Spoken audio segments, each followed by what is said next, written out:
अस्सलामुअलैकुम व्यूवर्स, कैसे हैं आप लोग? सब ठीक है, उम्मीद करती हूँ आप सब खैरियत से होंगे। आज हमारे घर में दावत है, मेरे बड़े स्पेशल गेस्ट आ रहे हैं, तो मैं जो है कौरमा बना रही हूँ और विंग्स और बीफ पुलाव, और ये खीर मेरी तैयार हो रही है। तो मैंने सोचा आपको इसकी रेसिपी दे दूँ। ये मैं चावल की खीर बना रही हूँ। अभी मैंने जो है दूध ऊपर रखा है, और जब ये गर्म हो जाएगा फिर इसमें चावल डालूँगी और साथ साथ आपको दिखाती रहूँगी। व्यूअर्स, दूध हमारा जो है बॉईल हो चुका है, और ये राइस है, ये मैंने अंदाजे से लिए हैं। तकरीबन ये है 100 ग्राम में, ये मैंने भी ली। 100 ग्राम से थोड़े से ज़्यादा है, तो आप देख लीजिएगा। अब ये मैंने अंदाजे से ली है, मैं खीर बना रही हूँ, तो फिर मैं इसका परफेक्ट मेजरमेंट जो है ना बनाने के बाद आपको दूँगी। वैसे ये भी आपको बता दूँ कि 100 ग्राम से ज़रा ज़्यादा है।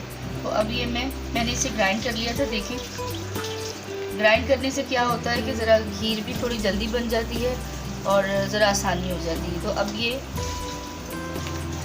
चावल जो है मैं अपनी खीर में दूध में ऐड कर दूँगी। बिस्मिल्लाहिर्रहमानिर्रहीम।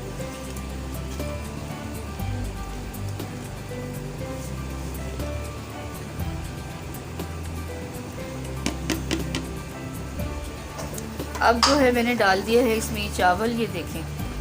तो अब बस इसका काम ये है कि आपने जो है इसको अब चम्मच चलाते रहना है, ये छोड़ना नहीं है आपने। अगर आपने चम्मच चलाना छोड़ दिया तो आपकी खीर जो है लग जाएगी।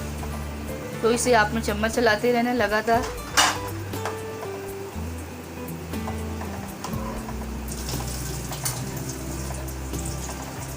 और फिर इसका परफेक्ट जो टाइम है, कितनी टाइम में ये तैयार होगी, तो ये मैं आपको तैयार होने के बाद जो है इसका टाइम बताऊंगी। तो बीच बीच में आपको मैं दिखाती भी रहूँगी। अब मैं ये लगातार इसमें चम्मच चलाती रहूँगी। तो मिलती हूँ फिर आपसे मैं 20 से 25 मिनट के बाद, फिर आपको दिखाते हैं कि इसकी क्या लुक आती है।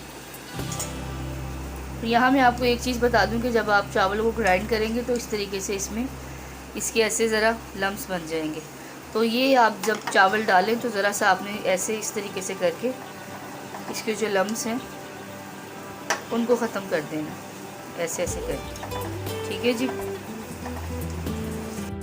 ये देखें व्यूअर्स, ये खीर को मुझे जो है पकाते हुए पूरा आधा घंटा हो चुका है। जैसा कि मैंने आपको कहा था कि मैं आपको बीच बीच में दिखाती रहूँगी। और ये देखें, जैसा नज़र भी आ रहा होगा जैसा कि आपको खीर मेरी गाढ़ेपन की तरफ चल पड़ी है। तो मैं लगातार इसमें आधा घंटा मुझे हो गया, मैं लगातार चम्मच चला रही हूँ। तो इसको चम्मच चलाना आपने नहीं छोड़ना, क्योंकि चावल हैं तो वो बहुत जल्दी नीचे से फिर खीर लग जाती है, फिर बदमज़ा हो जाती है उसका, फिर जो है टेस्ट आ जाता है उसमें जो जलेपन का। तो अब मैं इसे हिलाती हूँ और फिर आपको जो है मैं आधे घंटे के बाद दिखाती हूँ इसकी लुक क्या होती है। तो जी व्यूअर्स, खीर ये देखें हमारी, जैसा कि मैंने आपको कहा था बीच बीच में आपको दिखाती रहूँगी। पहले आधे घंटे के बाद आपको मैंने दिखाई थी, और ये 20 मिनट और हो चुके हैं, 20 से 25 मिनट।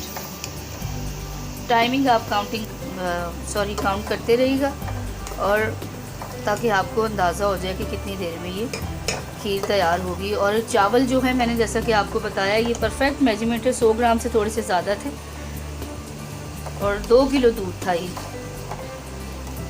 अब ये खीर इंशाल्लाह हमारी और 20 मिनट में ये रेडी हो जाएगी। तो फिर मैं आपको इसकी फ़ाइनल लुक दिखाती हूँ।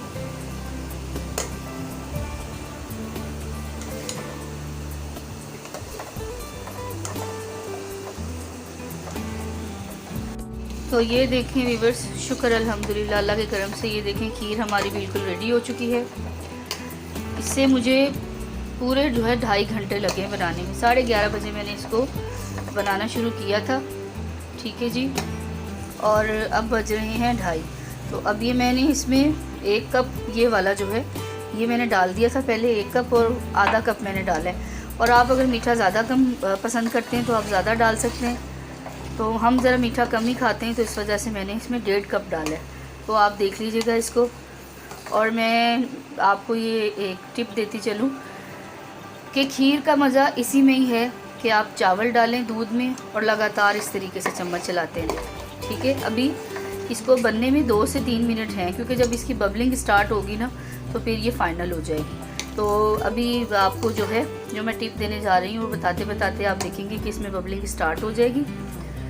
तो इसमें फिर हम अपना बादाम पिस्ता डालेंगे और इस मटके में हम इसको रिवायती तरीके से जो है सर्व करेंगे और ठंडी होने के बाद फिर मेहमानों को पेश करेंगे। तो ये मैं आपको बता रही थी, एक तरीका तो ये है कि आप इसमें चावल साबुत डाल दें।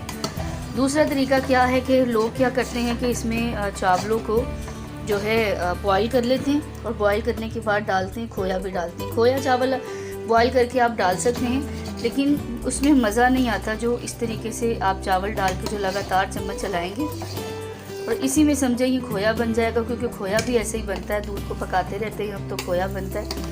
तो इसी तरीके से आप इसको जो है चावलों को ग्राइंड कर लें और ग्राइंड करके आप डाल दें दूध में और चम्मच चलाते रहें। इस तरीके से आपकी बेहतरीन खीर बन जाएगी और जो है टाइम भी कम लगेगा। तो वो जैसे आप बनाते हैं चावल बॉईल करके और फिर दूध में डालते हैं तो उसका मज़ा नहीं रहता खीर का। खीर बहुत गाढ़ी सी बन जाती है और देखने में भी अच्छी नहीं लगती। तो असल तरीका इसका ये है कि या तो आप चावल साबुत डाल दें, अगर आप टाइम की बचत करना चाहते हैं तो आप चावल ग्राइंड करके डाल दें, पर डालें कच्चे। तो अब मैंने डाल दिया है, तो अब ये बादाम, काजू और खोपरा है, ये मैंने इसमें डाल दिया है। आप जो भी ड्राई फ्रूट पसंद करते हैं आप वो डाल सकते हैं।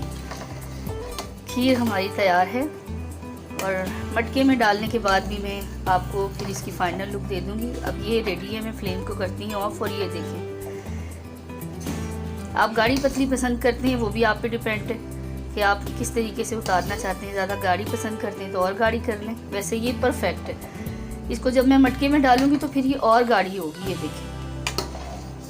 ठीक है जी, इस तरीके से ज़रूर बनाइएगा जिस तरीके से मैंने आपको बताया। और इसमें बहुत मेहनत होती है, लगातार जो है इसमें चम्मच चलाना पड़ता है और बड़ी मेहनत का काम है। और ये फिर आप ट्राई कीजिएगा और मुझे प्लीज़ बताइएगा। देखिए व्यूवर्स, ये हमारे खीर की फ़ाइनल लुक है, ये देख लीजिए, यह मैंने आपको दिखा दी है। और इसके साथ अभी हम अपना कोरमा तैयार कर रहे हैं और बीफ पुलाव, और उसके साथ फिर अफ्तारी की तैयारी भी करनी है, वो आपको सब साथ साथ दिखाऊंगी। अब आप ये देख लें, ये मेरी खीर की फ़ाइनल लुक माशाल्लाह बहुत टेस्टी बनी है, बहुत ज़बरदस्त।